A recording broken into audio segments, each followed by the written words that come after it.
أعوذ بالله السميع العليم من الشيطان الرجيم بسم الله الرحمن الرحيم وصلى الله وسلم وبارك على سيدنا محمد وعلى آله وصحبه أجمعين. Louange à Allah, nous le louons et nous implorons son secours et son pardon et nous cherchons refuge contre les maux de nos âmes et de nos mauvaises œuvres. Celui qu'Allah guide, nul ne peut l'égarer. Celui qu'Allah égare ne trouvera jamais de guide. Rabbi shrah li sadri wa yassir li amri wahlul 'uqdatan min lisani yafqahu qawli. Subhanaka la ilma lana illa ma 'allamtana innaka antal 'alimul hakim. Seigneur, ouvre-moi ma poitrine et facilite ma mission. Aidez-nous un nœud en ma langue afin qu'il comprenne mes paroles. Gloire à toi, nous n'avons de science que ce que tu nous as appris.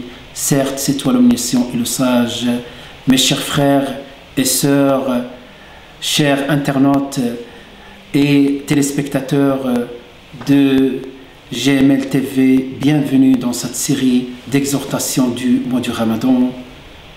Donc, on a déjà commencé à parler du mois du Ramadan. Walillahi alhamd, qu'Allah nous fasse parvenir jusqu'à la nuit de Al-Qadr. Allahumma ballighna laylat al-Qadr. Oh notre Seigneur, fais de telle sorte qu'on arrive jusqu'à cette nuit de Laylat al-Qadr et qu'on prie et qu'on veille cette nuit avec foi et en comptant sur la récompense. Mes chers frères, toujours dans la question comment doit-on accueillir le mois du Ramadan? La dernière fois, nous avons rappelé les choses dans le monde invisible qui se sont passées autour de nous et qui continuent à se reproduire dans le hadith du prophète sallallahu alayhi wa sallam qui est rapporté par al-Bayhaqi ou Ibn Majah ou Ibn Hibban, qui est un hadith qui est avec une chaîne de transmission qui est authentique, dans laquelle le prophète sallallahu alayhi wa sallam nous a dit lorsqu'il arrive la première nuit du mois du Ramadan, les démons et les rebelles du djinn seront enchaînés, une manière de nous débarrasser de nos ennemis. Les portes de l'enfer se ferment et les portes du paradis s'ouvrent. Et chaque nuit, un appel est lancé. Ya bari al-khayr aqbil, Allahumma ij'alna min ahli al-khayr. Ô toi qui veux du bien, avance. Wa ya bari al-sharri adbir. Ô toi qui veux du mal, recule. Qu'Allah nous fasse, Inch'Allah, nous facilite les bonnes actions pendant ce mois du Ramadan. Donc, comment doit-on accueillir ce mois du Ramadan et comment on doit continuer à accueillir ce mois du Ramadan jusqu'à la fin? Cette école de la patience et la récompense de la patience et le paradis. Cette école de la sagesse, et la sagesse est donnée uniquement à ceux qu'Allah subhanahu wa ta'ala a élus. Cette école de la piété, et la piété, beaucoup parmi nous peuvent prétendre la piété, mais la piété est donnée à ceux qu'Allah subhanahu wa ta'ala a choisi, à ceux qui ont fait des efforts pour arriver à cette piété. Et voilà l'occasion du mois du Ramadan qui est devant nous pour arriver à cette piété, cette école qui est à l'issue de cette formation, entre parenthèses, de jeûne et de prière de la nuit, de l'aumône et toutes ces bonnes actions. Cette école, à l'issue de cette école, on aboutira, Inch'Allah, à la piété. Allah Azza wa Jalla dit: Ya ayyuhalladhina amanu, kutiba alaykum as-siyamu kama kutiba ala alladhina min qablikum la'allakum tattaqun. Le jeûne vous a été prescrit comme il a été prescrit à ceux qui vous ont précédé, ainsi atteindriez-vous la piété. Gardez le cap, mes chers frères et sœurs, c'est la piété qu'on cherche. Et nous débarrassons des dépendances de la nourriture et des plaisirs et du sommeil de la nourriture et d'autres. Donc gardons le cap, mes chers frères, parce qu'il s'agit de ayyam al-ma'doudat. Voilà ce qu'il faut retenir, que le mois du Ramadan, comme Allah l'a dit dans le Coran, ayyam al-ma'doudat, un nombre déterminé de jours. On n'a pas cette opportunité toute l'année. Il se peut que ce soit la dernière dans notre vie. Qu'Allah nous donne, Inch'Allah ta'ala, la possibilité de cheminer correctement dans cette voie. Donc, la première chose, mes chers frères et sœurs, que j'ai envie de partager avec vous, pendant le mois du Ramadan. C'est ce qu'il a dit. Jabir ibn Abdillah, radiallahu anhu. Jabir ibn Abdillah, c'est un compagnon du prophète, sallallahu alayhi wa sallam, dans un conseil, dans un concentré de conseils. Il a rédigé ses propos et il a répété ses propos qui sont une exhortation, c'est des règles en or. Il nous a dit إذا صمت فليصم سمعك وبصرك ولسانك عن الكذب والمحارم ودع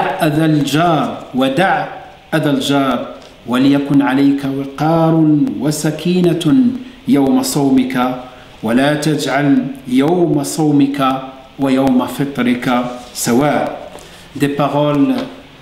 Des paroles et des règles d'or que Jabir ibn Abdillah nous a dit, une exhortation qui est exceptionnelle. إذا صمت, lorsque tu jeûnes, فليصم سمعك, lorsque tu jeûnes, fais de telle sorte que ton œil, ta vue et ta langue, ou bien ton regard et ta langue, jeûnent en même temps, tes sens. Il n'y a pas que le jeûne du ventre ou de l'estomac, il y a le jeûne aussi des sens. De telle sorte que ta langue jeûne des mensonges, des faux témoignages, de dire des choses qui ne plaisent pas à Dieu. Ton œil aussi, ton regard, jeûne aussi, ne regarde pas ce qui lui est interdit, ce qui est illicite. Et ton oreille également ne doit pas écouter ce qui est illicite. Et il dit également وَلْيَكُنْ عَلَيْكَ وَقَارٌ. Et il faut qu'il se dégage en toi un respect, parce que tu es un jeûneur, tu es quelqu'un qui jeûne, et surtout le mois du Ramadan. يَكُنْ عَلَيْكَ وَقَارٌ, tu sois respectueux et respectable, et tu dégages, ta personne dégage une piété, pas une piété mustana'a qui est faciale, mais une piété qui commence à naître dans le cœur. Souvenez-vous de ce qu'on a dit avant, mes chers frères et sœurs, qui doit naître du cœur et commence à se manifester dans ton corps. Et il a dit وَلْيَكُنْ عَلَيْكَ وَقَارٌ وَدَعْ أَذَى الْجَارِ, fais de telle sorte de ne pas faire du mal à ton voisin. Fais de telle sorte que tu sois en bonne compagnie avec tes voisins. La moindre des choses, de minimum, c'est de les respecter. S'ils sont musulmans ou non musulmans. S'ils ne jeûnent pas, ça c'est entre eux et Allah subhanahu wa ta'ala. Ce n'est pas ton affaire, tu n'es pas un juge. Tu es un serviteur soumis à Dieu. Tu dois te conformer aux règles de la religion. Tu n'es pas un juge et tu n'as pas le droit de faire des nuisances sonores parce que ce prétexte tu pries ou ce prétexte tu reviens de la mosquée tard et parce que ton voisin n'est pas musulman, tout est permis. Pas du tout. Tout est interdit. C'est un mahram vis-à-vis du voisinage. Tu as beaucoup de choses, beaucoup de devoirs envers ce voisin. Et donc tu dois le respecter. Et ce n'est pas le hasard. Jabir ibn Abdillah, lorsqu'il a dit, subhanallah, dans un contexte majoritaire musulman, et pourtant il a dit Wada' adal jar. Et nous, on comprend ça encore mieux dans notre contexte. On vit dans une société qui est de culture, les cultures sont différentes et on doit respecter. On doit montrer l'exemple durant le jeûne. Et souviens-toi, mon frère, ma soeur, il faut que tu dégages un respect et de la piété dans ton comportement. Il dit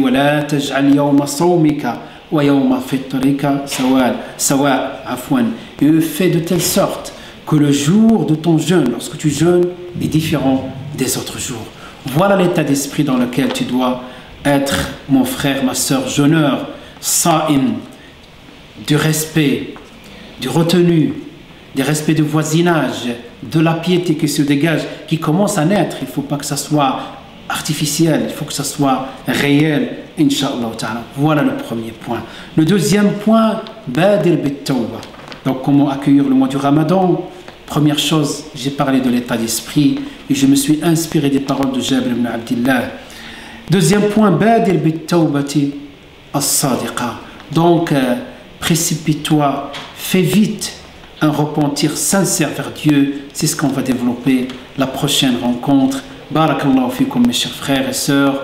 Wa qu'Allah agrée, qu'Allah accepte notre jeûne et qu'Allah nous fasse parvenir jusqu'à la nuit de destin pour qu'on la prie avec foi et en comptant sur la récompense. Wa sallallahu wa sallama wa baraka ala sayyidina Muhammadin wa ala alihi wa sahbihi. Wassalamu alaykum wa rahmatullahi ta'ala wa barakatuh.